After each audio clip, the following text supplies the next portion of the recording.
The buzz in the ITV studios had been electric all morning. Even for a show as seasoned and unflinching as Loose Women, there was something different about today. Producers whispered in corners, assistants double-checked cue cards. The audience, a mix of longtime viewers and those who had scored a coveted seat last minute, could feel the anticipation humming in the air like a taut string waiting to snap. The set, bathed in soft blush tones and studio-friendly lighting, shimmered with polish. But beneath the surface, tension. They had done it. ITV had landed her. When Meghan Markle, the Duchess of Sussex former actress, podcast host, author, and global lightning rod, stepped into the green room just before noon, it was as if the air shifted. No entourage flanked her, just a silent, steely PA who held her handbag and kept time. Meghan wore a crisp cream blazer, tailored perfectly, over light beige trousers. Her hair was swept into a low, tight bun, the kind of style that said professional, but not without intention. Her smile, pure diplomacy. The cameras were her allies. For now. Back on set, Ruth Langsford sat poised, scanning the studio notes with well-practiced calm. She had hosted countless interviews over the years, from movie stars to politicians, but this was different. There was no faking neutrality today, no dancing through fluff and filler. She knew it. The panel knew it. So did the audience. A minute before air. The floor manager gave the countdown. 5, 4, 3. Ruth's voice came in, smooth and bright. Good afternoon, everyone, and welcome to Loose Women. Today we have a very special guest joining us, a woman whose name you know, whose journey has been front page news around the world. She's a mother, a philanthropist, a speaker, and yes, royalty. Please welcome Meghan, the Duchess of Sussex. Applause erupted predictably, a few whoops. Cameras followed Meghan as she stepped onto the set, offering a warm but measured wave to the crowd. She didn't overplay it. She didn't need to. Her mere presence was the moment. She moved with composure toward her seat, exchanging polite nods with the panelists. Denise Welch, Kay Adams, Janet Street Porter. Her smile widened just a fraction as she met Ruth's gaze. "Thank you so much for having me," Meghan said, settling into her seat. Her voice was low, steady, velvet smooth, but unmistakably guarded. "It's really lovely to be here, back in the UK, even if just briefly." Ruth responded with the kind of gracious nod she had mastered over decades in the business. "We're thrilled to have you, Meghan. I know your schedule is absolutely packed, so thank you for making time for us." The first few minutes? Easy territory. Meghan spoke about her children's book, how it had grown out of bedtime stories with Archie. She mentioned her foundation's newest campaign promoting education for girls in underserved regions. There were nods to her podcast, a brief mention of her mother, Doria. The conversation flowed in practiced arcs, polished but human. She knew exactly when to smile, when to pause for applause, when to soften her tone just enough to feel authentic. Still, the air hadn't relaxed. Everyone was waiting for it. The moment. And then came the shift. Ruth, in her usual understated way, passed the spotlight to the panel. "Let's open up the conversation a bit," she said, glancing toward Denise. "Denise, I believe you had a question." Denise Welch, seated just to Meghan's left, leaned forward, calm, steady, every bit the professional she was. Her tone was respectful but pointed. She wasn't here to coddle. "Yes, thank you, Ruth. Meghan, first of all, welcome. You've spoken very openly in the past about how difficult your time was within the royal family, and many people admire your honesty around that." Meghan nodded once, graciously. Denise continued carefully. "But I suppose what some viewers might wonder is, when it comes to challenging environments, whether that's the royal family, or your time on Suits, or some high-profile friendships that seem to fall away, do you ever reflect on whether the environment was the issue? Or if there were other factors involved? It wasn't an ambush, but it wasn't a softball either." For a moment, Meghan's expression didn't shift. Her posture remained composed, but her smile cooled just slightly. "Denise," she began, her voice laced with a sweet chill, "I came here to talk about my current work, not to relive old narratives. I think I've addressed those chapters quite thoroughly, publicly and repeatedly." Denise gave a soft nod, not backing down, but not provoking either, of course. "And I appreciate that, but I think people are interested in understanding not just what happened, but how you've processed it, what your perspective is now, having had time and distance." Meghan tilted her head just a little. The smile faded. Her voice remained low, but had gained an unmistakable edge. "Perspective," she repeated. "That's an interesting word. Coming from you." The pause that followed was brief, but it stretched like taut thread. Janet Street Porter shifted in her seat. Kay glanced sidelong at Ruth. Ruth's eyes darted to the floor manager, then back to the cards in her lap.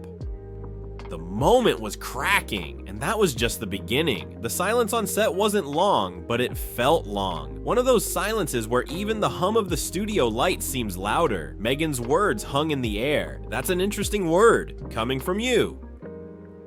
Denise Welch didn't flinch. She had sat across from tougher guests and more defensive ones, but this felt different. There was a precision in Meghan's tone, a barely veiled assertion of control, but Denise wasn't about to roll over. She met Meghan's gaze with calm resolve. I'm not here to attack you, Meghan. I'm asking questions that a lot of people are wondering. That's part of what we do here. Meghan offered a smile, tight, polite, calculated, and I'm answering, she said flatly. Just maybe not the way you expected. The studio audience, well trained to avoid interrupting, shifted in their seats. A few glanced at each other. Some whispered. This wasn't how loose women usually went. Kay Adams stepped in, trying to pivot. Let's maybe touch on something a little lighter, she said quickly, her voice brighter than necessary. You mentioned earlier that it's nice to be back in the UK, even if just briefly. How has the return felt this time? Meghan turned slightly toward her, her face softening just a touch, but the smile that followed was laced with something else. Irony, maybe? Or weariness? Well, she said, brushing a loose strand of hair behind her ear. It's not like I was rolling out a welcome mat at Heathrow, but it's fine. I'm used to walking into rooms where I'm not entirely wanted. Another pause. This time it wasn't silence. It was a collective inhale from the audience. That was not a line they had expected. Ruth, sensing a need to stabilize the tone, glanced at her notes. Let's talk about Harry, she said carefully. How is he doing? Does he miss home? Meghan's face didn't change, but her body language stiffened ever so slightly. She tilted her head. Harry's doing just fine, thank you, she said, her voice even. He has a real family now, one that sees him. The effect was immediate. The words landed like a slap. Kay looked down. Janet blinked. Ruth tried to interject but couldn't find her spot. The phrase had echoed louder than any accusation could.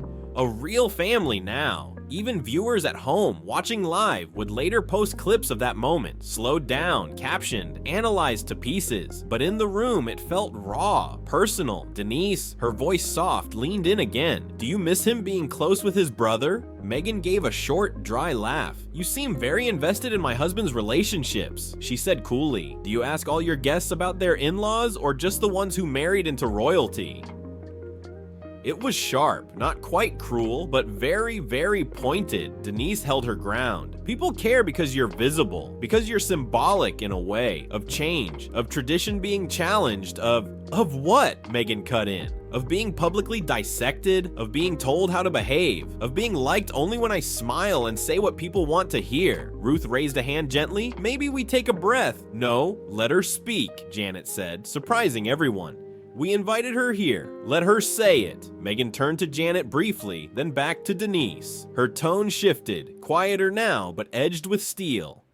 I spent years being told who I was, what I represented. First as an actress, then as someone's girlfriend, then a duchess, then an exile. You know what's funny? All those roles, and I was never allowed to just be.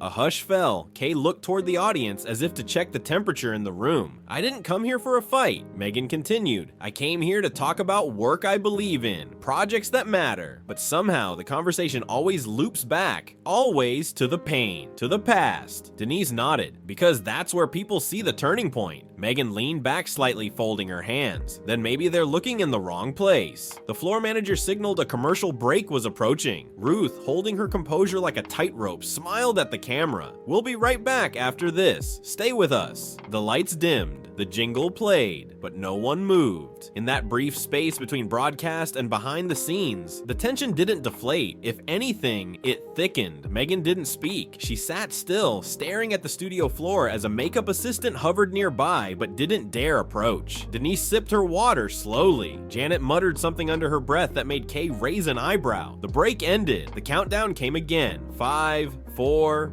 3. Ruth, back in performance mode, smiled for the camera. Welcome back to Loose Women. If you're just joining us, we're here with Meghan, the Duchess of Sussex, and it's been a very open conversation so far. Meghan turned to face her, smile back in place, but it didn't reach her eyes anymore, and what she said next would make sure no one ever forgot this episode. As the show returned from the break, the panel did their best to appear composed. Ruth offered another smile for the camera, her tone as practiced as ever.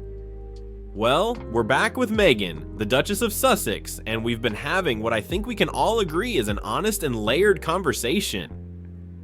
That was one way to put it. Meghan turned her head slightly, adjusting her posture. It was subtle, but sharp-eyed viewers would notice the shift. She was done performing. The diplomatic sheen had worn thin. Honest. She repeated, echoing Ruth's word. Yes, I think that's one of the few things people aren't used to hearing from women like me, at least not without consequences. There it was again, that edge, neither loud nor angry, but potent. It vibrated underneath her words like a tremor before a quake. Kay tried again to steer the conversation back into safe territory.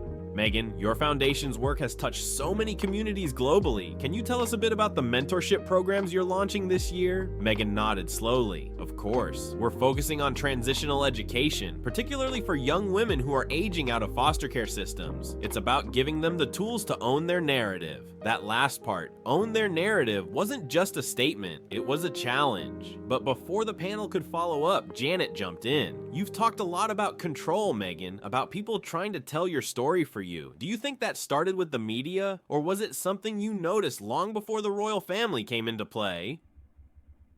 A long pause followed. Meghan looked at her, not with disdain, not even with annoyance, but something closer to fatigue, like someone too exhausted to filter anything anymore.